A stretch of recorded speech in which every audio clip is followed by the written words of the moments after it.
One of our always Can gets I great share my feedback. screen? Is that possible? Yes, you should be able to now. The videos, we just play little promo videos for each session first, and then you can share Present screen. to audience. All right. If you want to practice that. But yeah, Sajid, I'm excited. I got to meet him. We've met twice now in Thailand and in India, and you were a really great host when I was visiting in India and showed me around. We had a great day. Yeah, really, everybody likes your sessions and previous HandyCons, so it's going to be a pleasure to hear from you. I'll let you take away the stage, and if you need anything, I'll be behind the scenes. But you have 40 minutes to talk, so I'm excited for this. Your experience. All right. So we've got something exciting. We've built something interesting. But before that, I'll just quickly take you through what we are up to. I don't want to spend too much time on that, and then we'll go to that thing that we've built. Right. Welcome to HandyCon RED. So what have we been up to in the last 1 year, and what are we planning to do for the next 1 year? So I'll just quickly take you through this so that we can have some fun towards the end of it.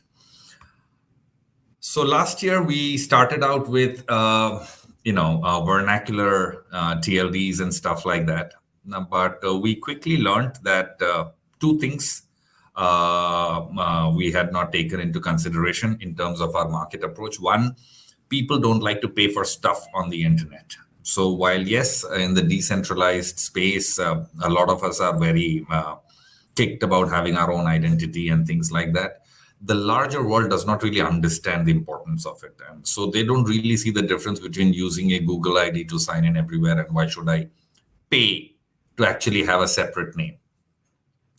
And this is, of course, more prevalent as you go down the socioeconomic ladder. And vernaculars, people who don't really speak much of English, tend to belong to that. Of course, exceptions are there, but tend to belong to that particular socioeconomic ladder. So we decided to redo our marketing approach. And instead of taking a bottoms-up approach, we decided to take a top-down approach. After all, we all want to catch up with the Jones. So if the rich people, the educated people, the smart people, the people with social currency have something, then we feel that it will trickle down into the rest of society. So we thought, okay, let's go to the top 100 colleges. And from that perspective, the happening was good. We managed to pick up a ton of TLDs that cater to all of these top 100 colleges in our country. And we've already got 1,500 customers. We've onboarded a couple of Ivy League colleges. And when I mean 1,500 customers, I mean 1,500 customers, not number of domains sold. We've got, many of them have taken 2-3 domains, but we've got 1,500 customers. These are the numbers, at least in India. The top 100 colleges have 2.5 million users or students currently at any given point of time. If you were to look at the last 6 years of alumni, that's another 15 million. So that's 17.5 million users right now that can be targeted. 2.5 continues to get added every year. So that's the kind of numbers we have.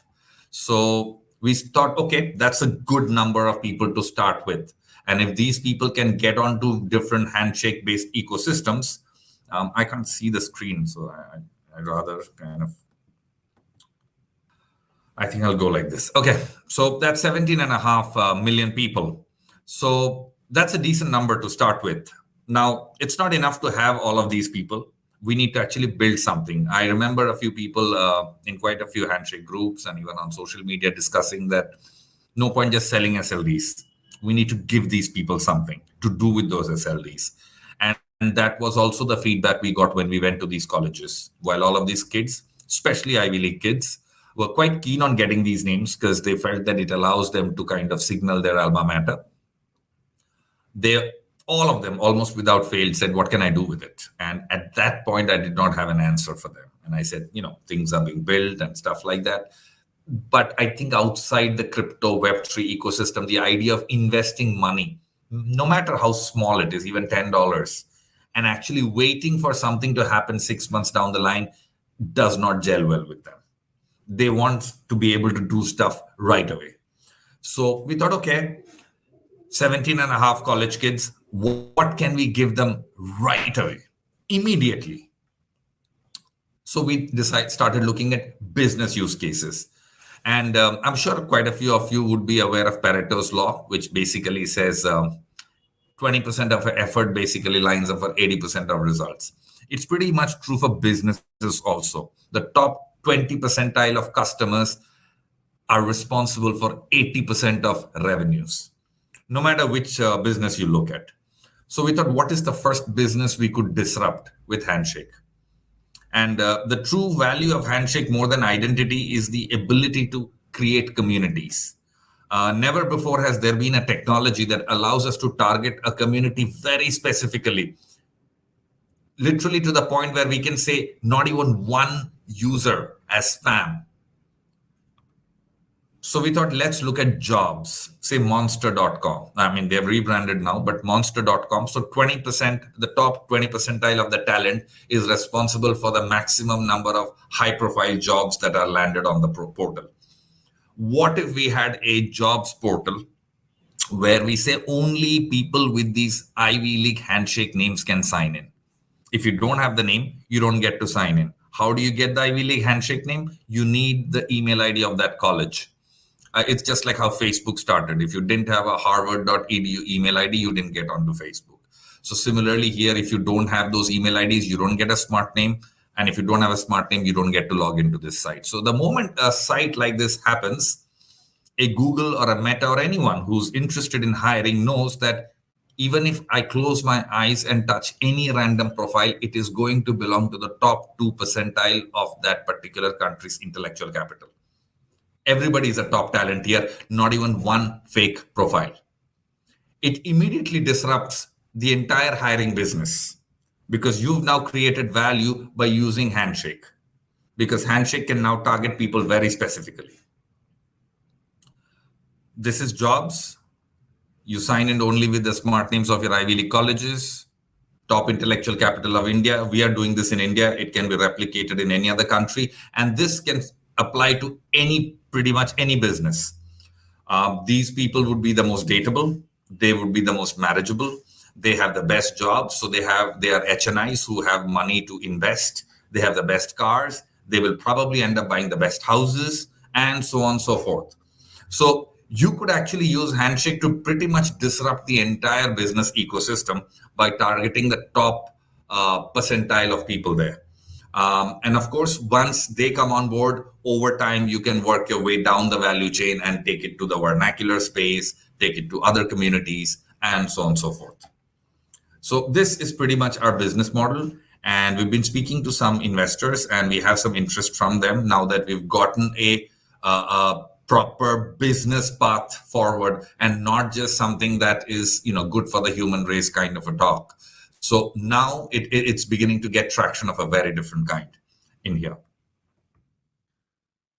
We are doing this in South Asia, but this can be done in any country. So I encourage people to look at this option because this is a solid business plan that actually has been vetted by professionals and they're interested. Something else we are also doing, we are also partnering with a community called Yazidis. They were in the Middle East, and there was this massive genocide about a few years back, and they completely scattered all over the world. So we reached out to them and said, why not create a digital identity system on .yazidi and bring all of these people who are in different parts of the world into one ecosystem, and then maybe you can use these as access control methods so that they can then access various services in that ecosystem. They really liked that idea because there was nothing that could actually tie them all together since that whole community had been scattered. So that's something we are working with. But while we are doing it with Yazidis, this could apply to, I don't know, Tibetans, Taiwanese, Palestinians, or anywhere in the world where people are oppressed. Handshake could actually become a method of empowering these people and creating communities around them. Okay, so I didn't want to waste too much time, and I thought I'll come. All right, guys, so we decided to make, since AI is here, we thought let's make a Handshake chatbot. So this uses ChatGPT at a core level, and then we've worked on it, we built layers on it to make it compatible for Handshake. And this chatbot, even though it's a very simple looking thing, can do some seriously powerful stuff. Apart from answering basic questions about Handshake, so the idea was to turn this into this single repository. So people don't have to go here and there looking for information on chatbot. You can just come here and everything about Handshake with respect to what is Handshake, what is Agamin, what is Namebase, from these basic questions to even complicated questions. For instance, if you want to have a full listening node on AWS, you just need to ask this dude. And so there are detailed instructions. If you want additional instructions on, give me detailed instructions on how to implement a full HSD node. The RAM is a little slow, clearly. We need to work on that. It is still a work in progress. The bot does hallucinate from time to time. Okay, so you can go here and you can get it. You can prompt engineer to actually go to the point where it actually starts giving you a step-by-step guide. I don't want to go into that right now. I just want to show you some of the other features as well. Let's say I wish to create a handshake resolver like fingertip.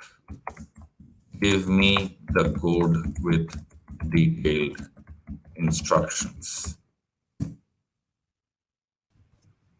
Okay, I don't know why this is not giving me the code. It was giving me the code a while back. It seems to be not acting up, but it was working a while back. Anyway, I will ask my team to look into it. But in the meanwhile, we can do other things with it. We've also integrated it with HNS search. So not only does it work as an AI bot, it can also work as a search engine.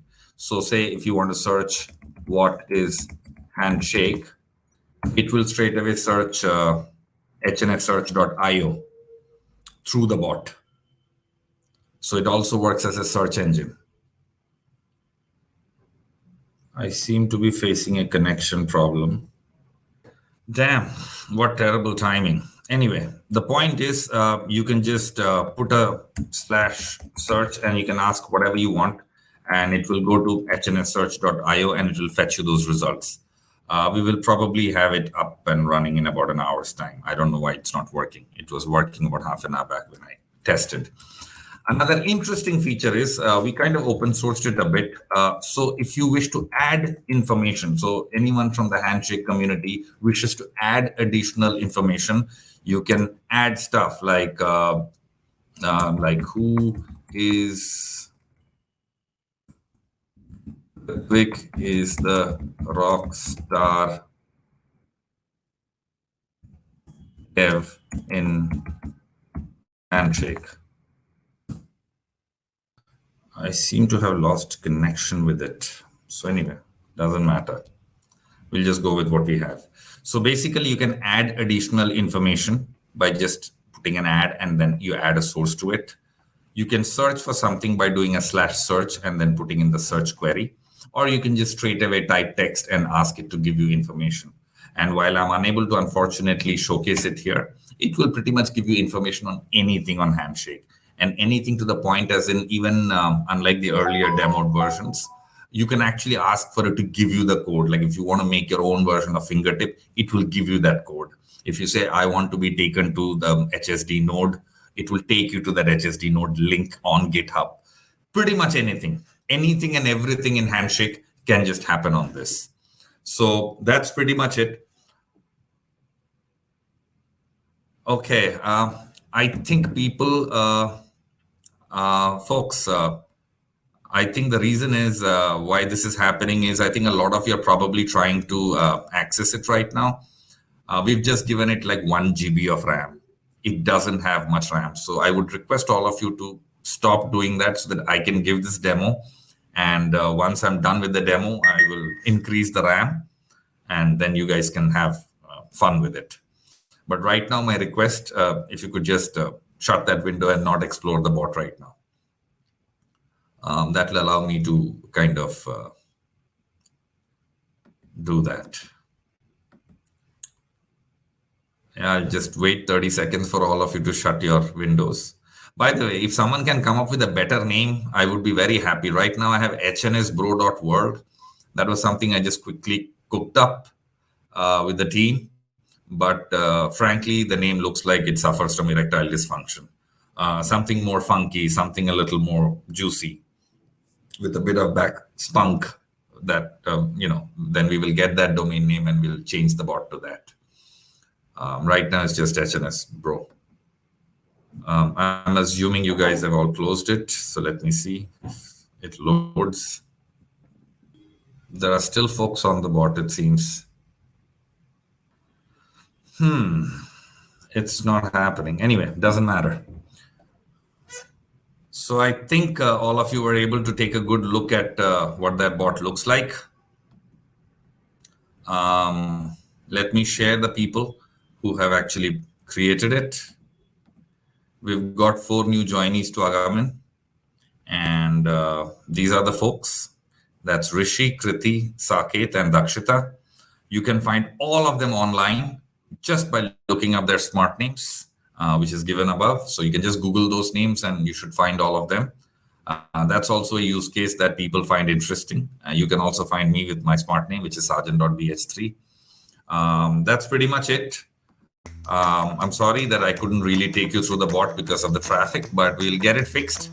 And if you guys have any name suggestions, then please do DM me on Twitter. I'll be happy to take that up. And that's pretty much it. I wish you guys luck and thank you for the opportunity.